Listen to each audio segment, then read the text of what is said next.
L'univers n'était-il vraiment composé que de structures qui engloutissaient tout? Alors qu'un point de l'espace-temps attirait tout vers lui, l'univers projetait-il matière et énergie à un autre point? Les trous noirs étaient devenus les structures cosmiques les plus effrayantes et les mieux connues de la science moderne. Pourtant, en face d'eux se dressait une possibilité bien moins discutée, remplie de beaucoup plus d'incertitudes, les trous blancs. Ces structures hypothétiques, qui n'absorbent rien mais expulsent tout vers l'extérieur, représentaient l'une des idées les plus radicales remettant en question le fonctionnement à sens unique de l'univers. À ce jour, les trous blancs n'ont jamais été observés directement. Néanmoins, les équations de la relativité générale, qui forment la base de la physique moderne, rendaient mathématiquement possible l'existence de telles structures. Mais tout ce qui était mathématiquement possible se réalisait-il aussi physiquement? Ou bien les trous blancs n'étaient-ils que des fantômes théoriques prisonniers des équations? Ces questions plaçaient les trous blancs au cœur d'une profonde enquête sur la nature de l'univers, les élevant au-delà de simples concepts cosmologiques. La voie vers la compréhension des trous blancs menait inévitablement aux trous noirs. Lorsque les étoiles massives consumaient leur carburant à la fin de leur vie, elles s'effondraient sous leur propre masse, courbant l'espace-temps à l'extrême et formant des trous noirs.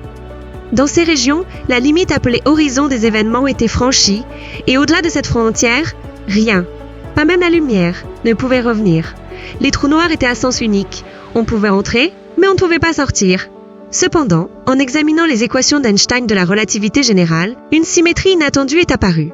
Les équations proposaient des solutions non seulement pour la direction du temps vers l'avant, mais aussi pour la direction inversée. Lorsque la solution mathématique d'un trou noir était inversée dans le temps, une structure complètement différente apparaissait, une structure qui n'engloutissait pas tout, mais expulsait tout vers l'extérieur. Cette solution inversée fut appelée trou blanc. À ce stade, une question importante s'est posée. Chaque trou noir possédait-il un équivalent trou blanc? La symétrie mathématique n'excluait pas cette possibilité, mais il est vite apparu que ce n'était pas une règle nécessaire dans l'univers physique. Ce n'est que dans certains modèles théoriques, sous certaines conditions, qu'un lien pouvait être établi entre les trous noirs et les trous blancs. Autrement dit, tout trou noir ne donnait pas forcément naissance à un trou blanc. Un trou blanc, dans sa forme la plus simple, était défini comme une région de l'espace-temps dans laquelle rien ne pouvait entrer, mais d'où matière et énergie s'échappaient. Comme les trous noirs, les trous blancs possédaient aussi un horizon des événements, cependant cet horizon agissait dans le sens opposé. Alors que l'horizon d'un trou noir enfermait tout à l'intérieur, celui d'un trou blanc repoussait tout vers l'extérieur. Cela posait naturellement la question: pourquoi rien ne pouvait-il entrer dans un trou blanc? La réponse résidait dans la géométrie de l'espace-temps. La structure interne d'un trou blanc était conçue afin que les connexions causales soient uniquement orientées vers l'extérieur. L'intérieur de l'horizon établissait une relation à sens unique avec l'univers extérieur. Physiquement, il n'existait aucun chemin menant vers l'intérieur, même la lumière ne pouvait franchir cette frontière. Les trous blancs remettaient en cause non seulement le concept d'espace, mais aussi celui de temps et de causalité. Le temps s'écoulait-il réellement à rebours dans les trous blancs? Du point de vue de la relativité générale, la direction du temps ne changeait pas vraiment, mais les trous blancs apparaissaient comme des points extrêmes où le temps agissait uniquement de manière à générer des conséquences. Cela donnait l'impression que les résultats existaient sans cause. À cette étape, une question plus troublante est apparue. Les trous blancs brisaient-ils la causalité? Théoriquement, oui, car, pour un observateur extérieur, la matière et l'énergie éjectées d'un trou blanc semblaient n'avoir aucune cause apparente. Voilà pourquoi les trous blancs étaient considérés comme physiquement problématiques. Mais les problèmes ne s'arrêtaient pas là. La seconde loi de la thermodynamique affirme que l'entropie de l'univers augmente au fil du temps.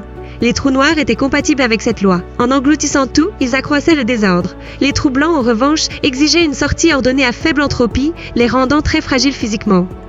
À ce stade, une question inévitable s'est posée. Les trous blancs étaient-ils des structures stables? Selon les théories existantes, non. La moindre interaction extérieure perturberait la structure d'un trou blanc et provoquerait son effondrement instantané. Ainsi, on pensait que les trous blancs étaient des structures qui disparaissaient dès leur formation, avec une durée de vie extrêmement courte. Les trous blancs étaient souvent mentionnés avec les trous de verre. Théoriquement, une connexion appelée pont d'Einstein-Rosen pouvait relier un trou noir et un trou blanc. Dans ce cas, le trou noir servait d'entrée, le trou blanc de sortie. Cependant, cette idée soulevait de nouvelles questions. Était-il possible de traverser une telle structure? Selon les lois de la physique actuelle, la réponse est négative.